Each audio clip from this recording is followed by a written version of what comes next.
ಅತ್ತ ದೆಹಲಿಯಲ್ಲಿ ರಾಜ್ಯದ ಸಂಪುಟ ವಿಸ್ತರಣೆ ಕಾರ್ಯ ನಡೀತಾ ಇದೆ. ಸೆಕೆಂಡ್ ಲಿಸ್ಟ್ ಆಲ್ಮೋಸ್ಟ್ ಇವತ್ತು ಫೈನಲ್ ಆಗ್ಬೋದು. ಈ ಕಡೆ ಥಾವರ್ ಚಂದ್ ಗೆಹ್ಲೋಟ್ ಅವರು ಗವರ್ನರ್ ಅವರು ಪ್ರವಾಸ ಹೊರಟಿದ್ದಾರೆ. ಅವರು ತಮ್ಮ ತವರು ರಾಜ್ಯಕ್ಕೆ ಪ್ರವಾಸ ತೆರಳಿದ್ದಾರೆ. ಮಧ್ಯಪ್ರದೇಶಕ್ಕೆ ತೆರಳಲಿದ್ದಾರೆ. ಗುರುಪೂರ್ಣಿಮೆ ಹಿನ್ನೆಲೆಯಲ್ಲಿ ಮಧ್ಯಪ್ರದೇಶಕ್ಕೆ ತೆರಳುತ್ತಾ ಇದ್ದಾರೆ ಅಂತ ಹೇಳಲಾಗ್ತಾ ಇದೆ. ಗುರುವಾರ ಸಂಜೆ ರಾಜ್ಯಕ್ಕೆ ವಾಪಸ್ ಆಗಲಿದ್ದಾರೆ ಗವರ್ನರ್. ಶುಕ್ರವಾರ ಅಥವಾ ಶನಿವಾರ ಹಾಗಾದರೆ ನೂತನ ಸಚಿವರ ಪದಗ್ರಹಣ ಆಗಲಿದೆಯಾ?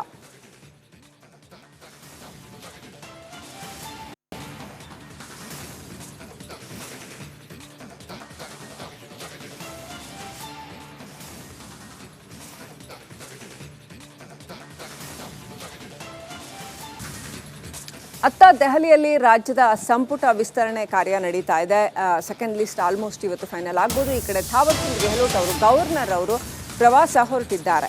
ಅವರು ತಮ್ಮ ತವರು ರಾಜ್ಯಕ್ಕೆ ಪ್ರವಾಸ ತೆರಳಿದ್ದಾರೆ. ಮಧ್ಯಪ್ರದೇಶಕ್ಕೆ ತೆರಳಲಿದ್ದಾರೆ.